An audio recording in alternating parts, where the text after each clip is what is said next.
Welcome back. हम लोग आज प्रजनन तंत्र के बारे में जानकारी लेंगे। पिछले क्लास में हम लोग कंकाल तंत्र तक पहुंच चुके थे। प्रजनन का कंसेप्ट है कि जीव जंतु अपने समान जो नया जीव उत्पन्न कर देता है तो उस प्रक्रिया को ही प्रजनन कहते हैं। तो निर्जीव और सजीव में एक अंतर है कि निर्जीव जो है अपने तरह प्रोड्यूस नहीं कर पाएगा, लेकिन सजीव प्रोड्यूस करता है। तो सजीव का जो प्रमुख लक्षण था उसमें उत्तेजनशीलता है, प्रजनन है, अन्य जैविक क्रिया जिसमें पाचन, श्वसन, परिवहन आता है, जो निर्जीव नहीं करता लेकिन सजीव करता है। यानी प्रजनन जो है वो किसी सजीव का एक प्रमुख लक्षण में काउंट होता है। यानी अपने समान वो नया जीव को बनाने में सक्षम होता है। अब जीव जंतु में पूरे प्रजनन को मुख्य दो विधि से बांट दिया गया है। अलैंगिक है और दूसरा लैंगिक। अलैंगिक एसेक्सुअल, लैंगिक जो है सेक्सुअल। अलैंगिक जो है इसमें जनन कोशिका यानी गैमीट भाग नहीं लेता है। तो गैमीट क्या है हम लोग आगे पढ़ेंगे कि इसमें भाग नहीं लेगा।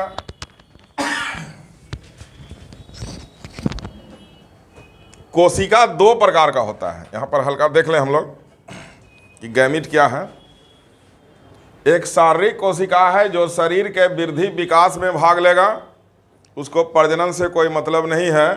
और एक जनन कोशिका है जिसको अंग्रेजी में गैमीट कहते हैं, जो प्रजनन में भाग लेगा, उसको शरीर के वृद्धि विकास से मतलब नहीं है। अब ये जो गैमीट है वो दो प्रकार का है, मेल गैमीट और फीमेल गैमीट। मेल गैमीट को स्पर्म कहा गया और फीमेल गैमीट को ओवा यानी अंडाणु कहा गया।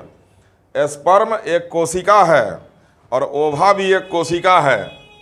ये जो स्टेज है वन सेल का स्टेज है और ये भी जो स्टेज है वो वन सेल का स्टेज है। तो एक सेल और एक से मिलने से ये जायगोट बना। इस क्रिया को फर्टिलाइजेशन, निषेचन कहते हैं। तो प्रश्न पूछेगा कि जायगोट कितने सेल का बना हुआ है, तो आंसर होगा वन सेल। अब इसका केंद्रक जो है वो फ्यूज होता है, लेकिन साइटोप्लाज्मिक मास जो है फ्यूज नहीं होता है, इसलिए वन सेल इसको माना जाता है। अब जायगोट वृद्धि करके भ्रूण बनाएगा, भ्रूण से चाइल्ड बनेगा, चाइल्ड से एडल्ट बनेगा और समय पूरा होने के बाद एडल्ट का डेथ हो जाएगा। ये प्रजनन का विधि है। यानी गैमीट हम लोग समझ गए कि गैमीट जो है ऐसे कोशिका हैं जो प्रजनन में भाग लेते हैं, उसको शरीर के वृद्धि विकास से कोई मतलब नहीं। तो ये गैमीट अलैंगिक में नहीं होते हैं। गैमीट होगा तो किस में होगा? लैंगिक में होगा। तो बिना गैमीट का यानी बिना प्रजनन सेल का ये जो है नया जीव बनाता है।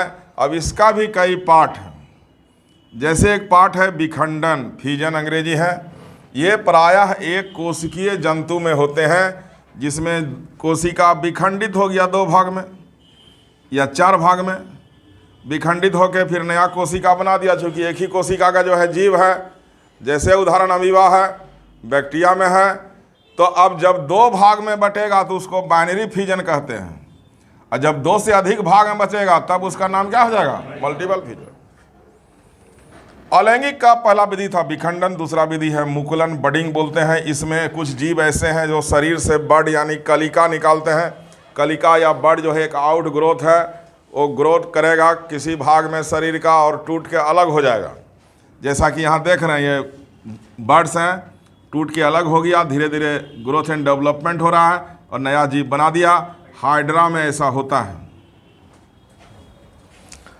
उसी प्रकार तीसरा विधि हम लोग जाएंगे अलैंगिक का, वेजिटेटिव, कायिक, शरीर के अंग के द्वारा प्रजनन है।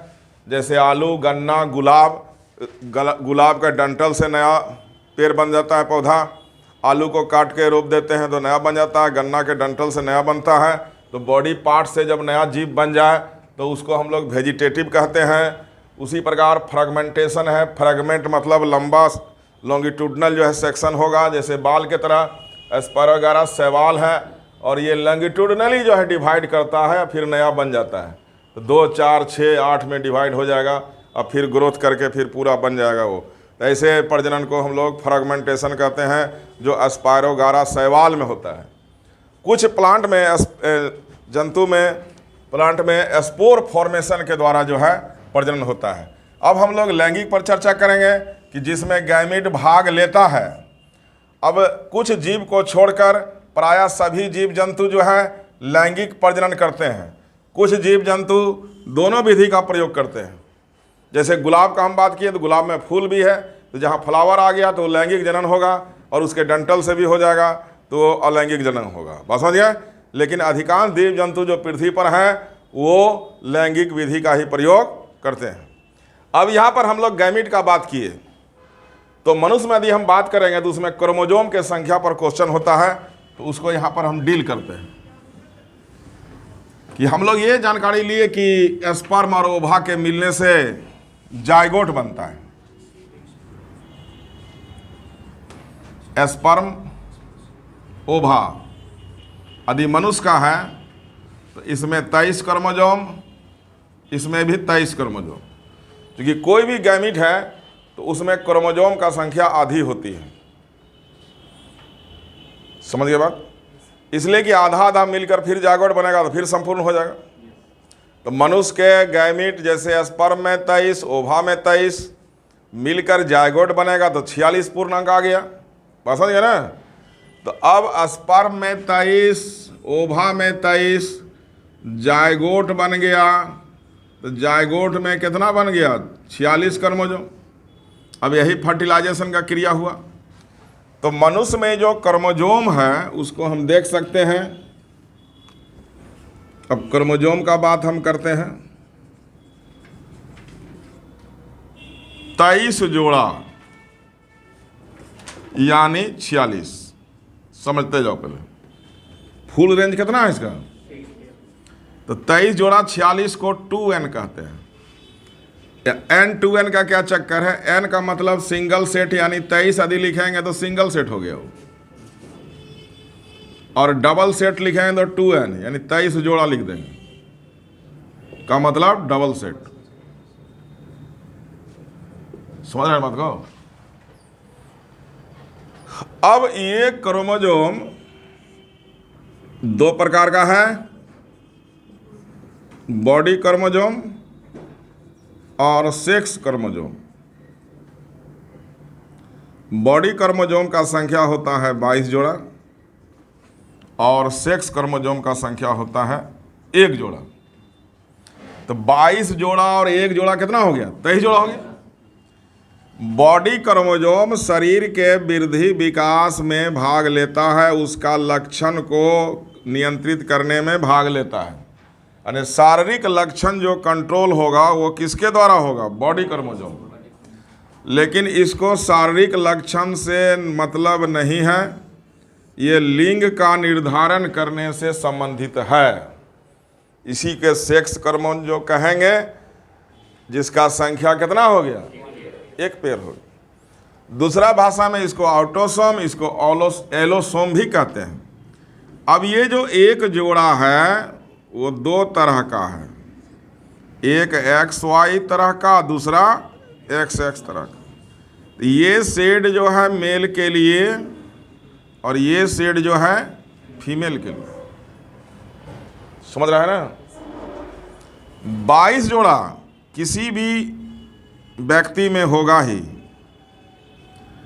यदि XY रहा 23वां जोड़ा तो ये मेल हो गया। 22 जोड़ा होगा ही, यदि XX रहा तो ये क्या हो गया? फीमेल। अब मेल के द्वारा स्पर्म का निर्माण होगा,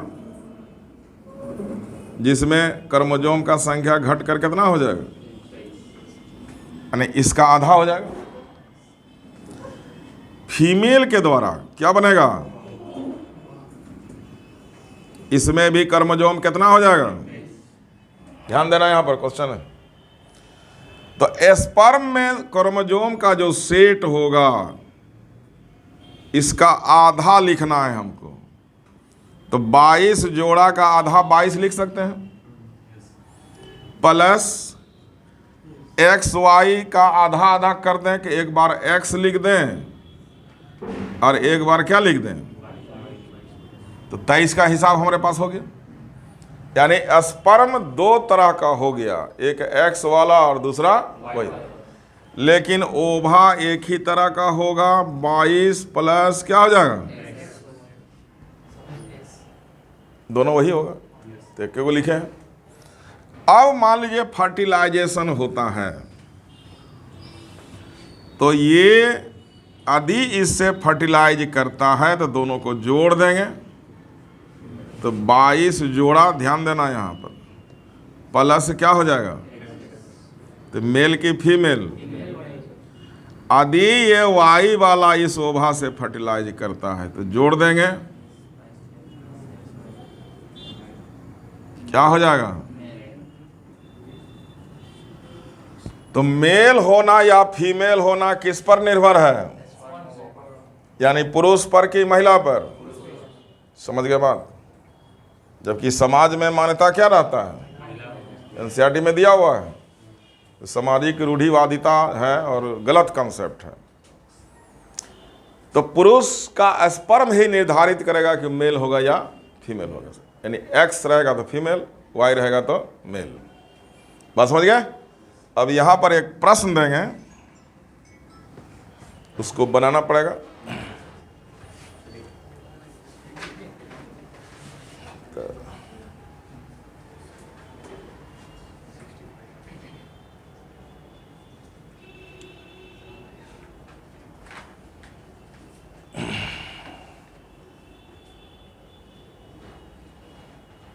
इसको ग्राफ बना लो, उसके बाद प्रश्न देते हैं।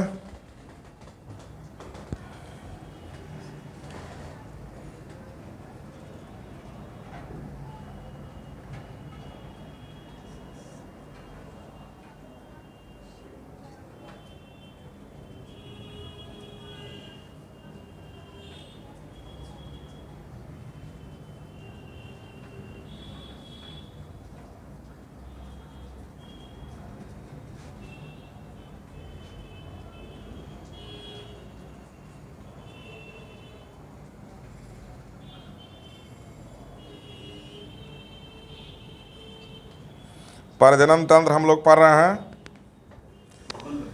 नहीं रहने दो। हम लोग जनन कोशिका के बारे में जानकारी ले रहे हैं।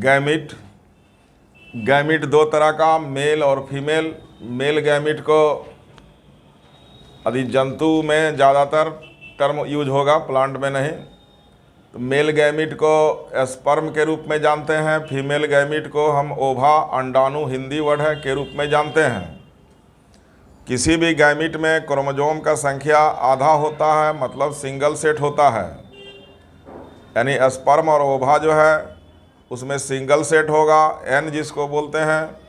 यदि हम मनुष्य लेते हैं तो मनुष्य के स्पर्म में केवल 23, ओभा में भी केवल 23। चूँकि मनुष्य में कुल क्रोमोसोम जो है 23 जोड़ा होता है, इसलिए गैमिट में आधा आधा संख्या होगा, और वो गैमिट आपस में जब फ्यूज करेगा तो उसी फ्यूजन को फर्टिलाइजेशन कहा जाता है।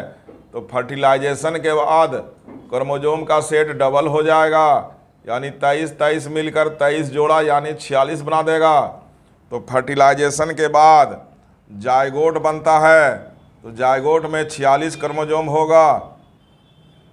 अब क्रोमोसोम को हम फिर से अलग से देख रहे हैं कि मनुष्य में 23 जोड़ा क्रोमोसोम है, कुल संख्या 46। अब उस 23 जोड़ा क्रोमोसोम को हम दो भाग में देख सकते हैं। एक है बॉडी क्रोमोसोम, जिसको ऑटोसोम भी कहते हैं, की संख्या 22 जोड़ा है। दूसरा सेक्स क्रोमोसोम, जिसको एलोसोम भी कहते हैं, जिसकी संख्या 1 जोड़ा है। बॉडी क्रोमोसोम हमारे शरीर के लक्षण का निर्धारण करता है, जबकि सेक्स क्रोमोसोम हमारे लिंग का निर्धारण करता है।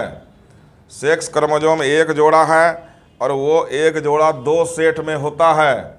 एक सेट है XY, दूसरा सेट है XX। यदि XY है तो मेल के लिए है, XX है तो फीमेल के लिए है। यानी निष्कर्ष निकला कि किसी भी व्यक्ति में 22 जोड़ा तो होगा ही, जो बॉडी क्रोमोसोम है, चाहे मेल हो चाहे फीमेल हो। यानी मेल फीमेल का शरीर के जो लक्षणों का निर्धारण करने वाला क्रोमोसोम है वो समान होता है, लेकिन लिंग को निर्धारण करने वाला जो क्रोमोसोम है वो असमान होता है। लेकिन यदि हम फिर से गौर से देखें तो मेल फीमेल में 22 जोड़ा समान है, यानी 44 समान है, लेकिन सेक्स क्रोमोसोम में जो एक्स है वो दोनों में एक्स है, यानी 46 में 45 क्रोमोसोम समान है। यदि बढ़िया से देखें तो चूंकि एक्स एक्स कॉमन है दोनों में, यानी एक्स समान है, तो अंतर सिर्फ किस में है, तो 46वां नंबर में अंतर है। समझ रहा है, टेक्निकल आ गया कि 46वां में यदि वाई रहेगा तो मेल और 46वां में यदि एक्स रहेगा तो फीमेल।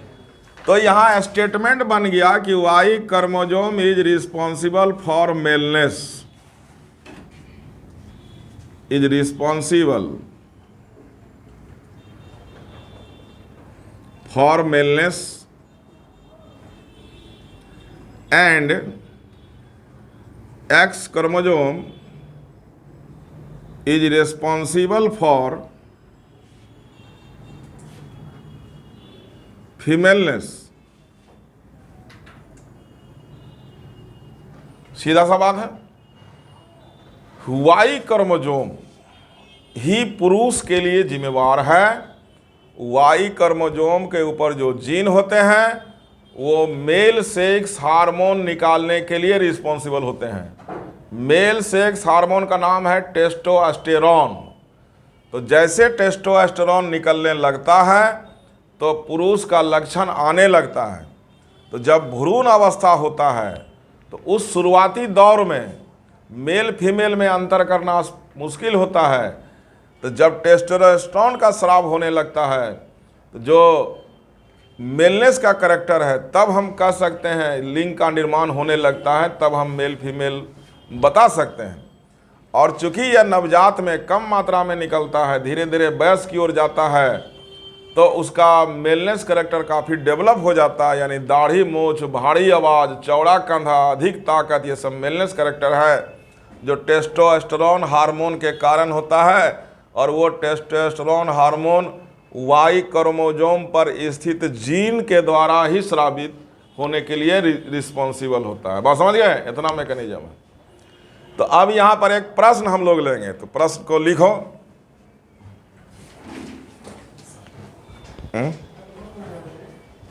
निम्न में कौन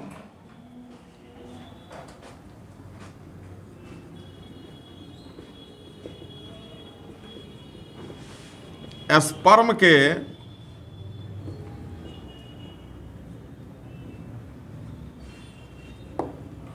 क्रोमोसोम का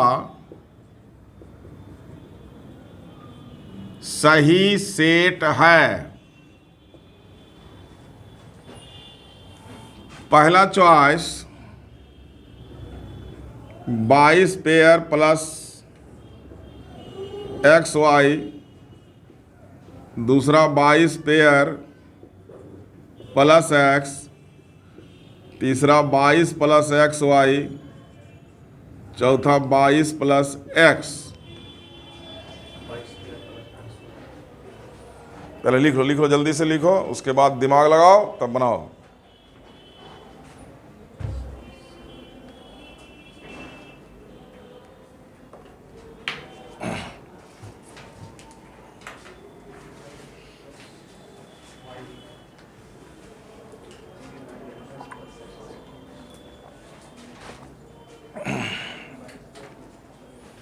एक अच्छा प्रश्न है, इसमें पूछे गए प्रश्न है ये, और भी इसमें हम चेंज करेंगे इसका मॉडल को। क्या होना चाहिए, फिर से गौर करो यहां पर। चलो जी प्रिंस बोलो तुम।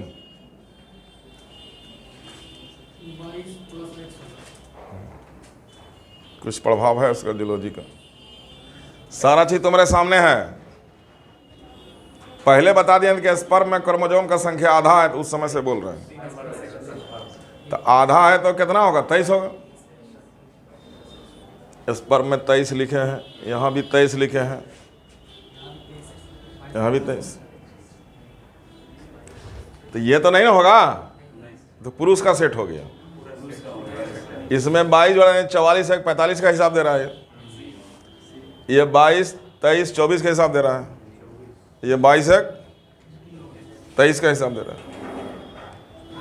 स्पर्म दो तरह का है, 22 + x और 22 प्लस, यानी यहां पर एक चॉइस और जा सकता है, 22 प्लस, ये आंसर सही होगा।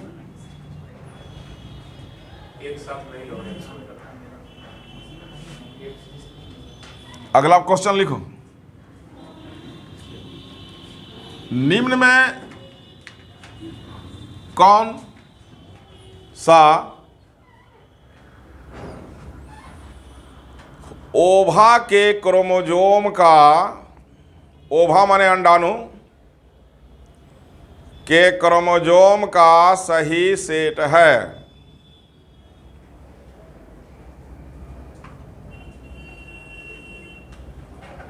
वही चॉइस डाल दो।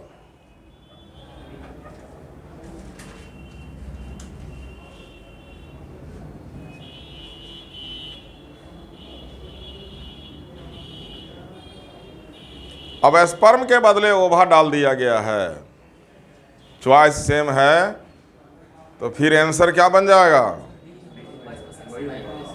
22 + x। ऑब्लिक देखिए कुछ लिख रहा है, दूसरा चॉइस नहीं होगा।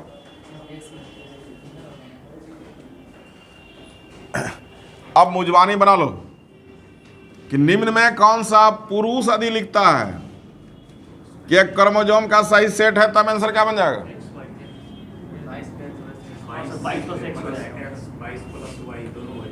ये वाला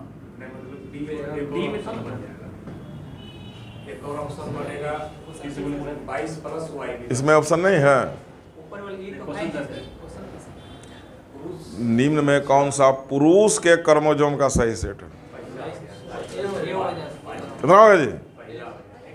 पहला होगा ना, यही ना पुरुष का है जी, तुम लोग इतना कंफ्यूज करता है। अब महिला लगा दिए वहां पुरुष के बदले, तब क्या आंसर हो जाएगा? उसमें नहीं है चॉइस। 4 क्वेश्चन क्रोमोजोम के सेट पर होता है। स्पर्म का सेट पूछेगा तो 2 आंसर होगा, कौन कौन बोलो? समझ गया? ओवा का सेट पूछेगा, 1 आंसर होगा। पुरुष का सेट पूछेगा, महिला का सेट पूछेगा। समझ गया बात? चलो अब हम लोग मेल और फीमेल रिप्रोडक्टिव सिस्टम के बारे में चर्चा करेंगे। तो उसके पहले 1-2 टर्म को हम लोग जाने, तो टर्मिनोलॉजी पहले लिखो तब आगे बढ़ेंगे।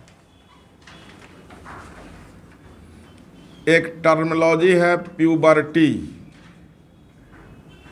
लिख के डर।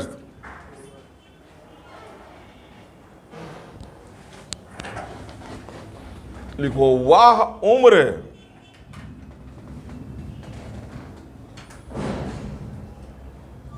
जब प्रजनन अंग कार्य करना शुरू कर देता है।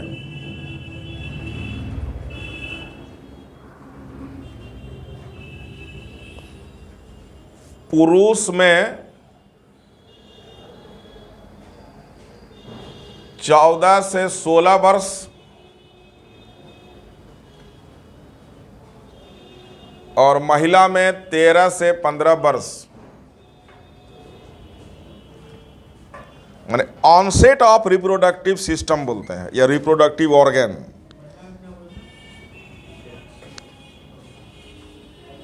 तेरह से 15 कि मान लीजिए नवजात शिशु है, बालक अवस्था है, किशोर अवस्था है, तो सब ऑर्गन डेवलप हो रहा है, तो प्रजनन अंग डेवलप हो रहा है, ठीक है, लेकिन वो क्रियाशील कितना देर में होगा? ये कंट्री वाइज है, ये भारत के लिए रिकॉर्ड है। ठंडे प्रदेश में एज ज़्यादा हो जाता है, ठंडे प्रदेश में ग्रोथ डेवलपमेंट थोड़ा कम होता है, लेट से होता है। समझ गए बात ना? तो वहाँ पर प्यूबर्टी जो होगा वो थोड़ा सा पीरियड ज़्यादा होगा, 20 के लगभग होता है। अब प्यूबर्टी का मतलब हुआ कि जब क्रियाशील हो जाए अंग। अब दूसरा उल्टा वर्ड होगा कि जब कार्य करना बंद कर दे। तो कब काम करना बंद करेगा? तो अब उसके लिए टर्म लिखो। एक टर्म है मेनोपॉज।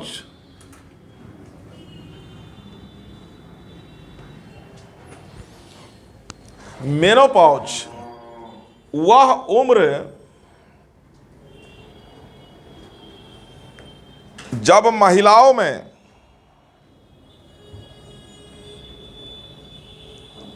प्रजनन अंग कार्य करना बंद कर देता है।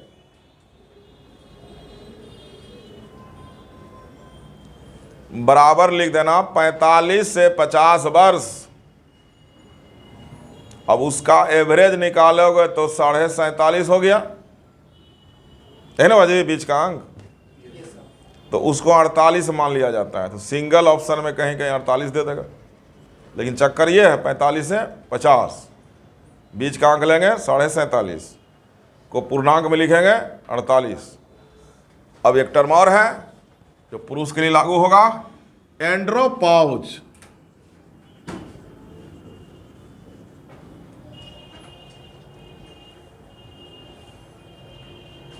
वह उम्र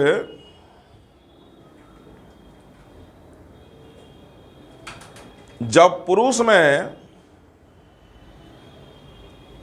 प्रजनन अंग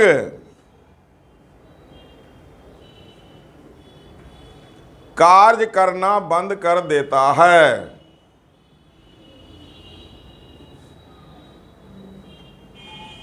बराबर कर दो 55 से 60।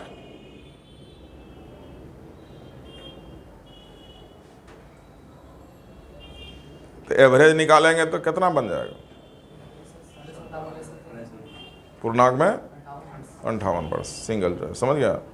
एवरेज है। मान लो कोई 5 साल ज़्यादा जा सकता है, कोई 5 साल नीचे भाग जाएगा। तो कुपोषण के आधार पर भी है और अनुवांशिक भी होता है कुछ, इन्हें एक एवरेज है। तो अब हम लोग जो शरीर में अंग है उसके बारे में जानकारी लेंगे।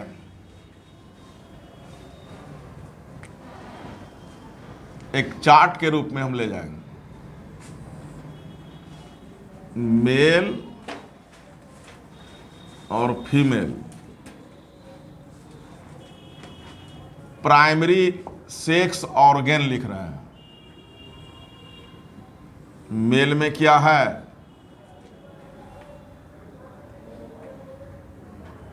Secondary sex organ.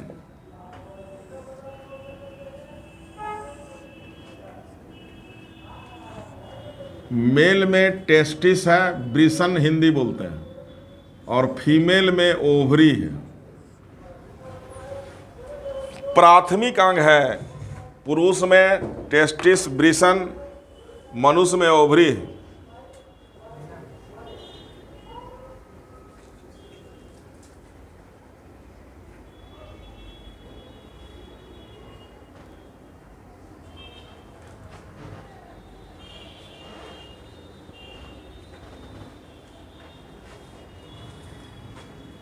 Secondary organ में सेमिनल वेसिकल,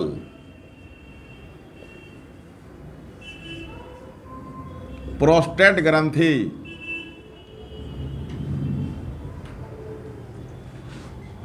सेमिनल वेसिकल लिखा हुआ है।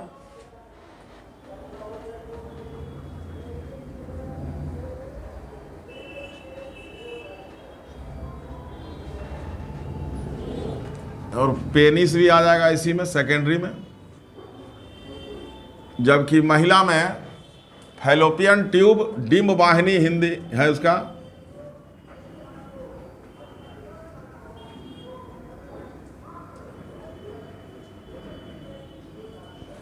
फैलोपियन ट्यूब, डिम्ब वाहिनी, यूटेरस भी आ जाएगा।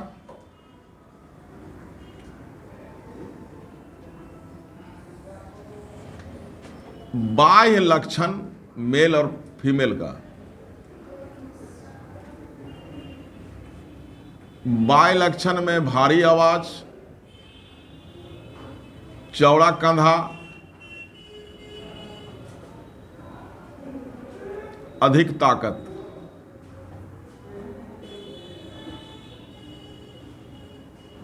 पतली आवाज, चौड़ा कमर, बसा युक्त शरीर, फैट ज्यादा रहेगा।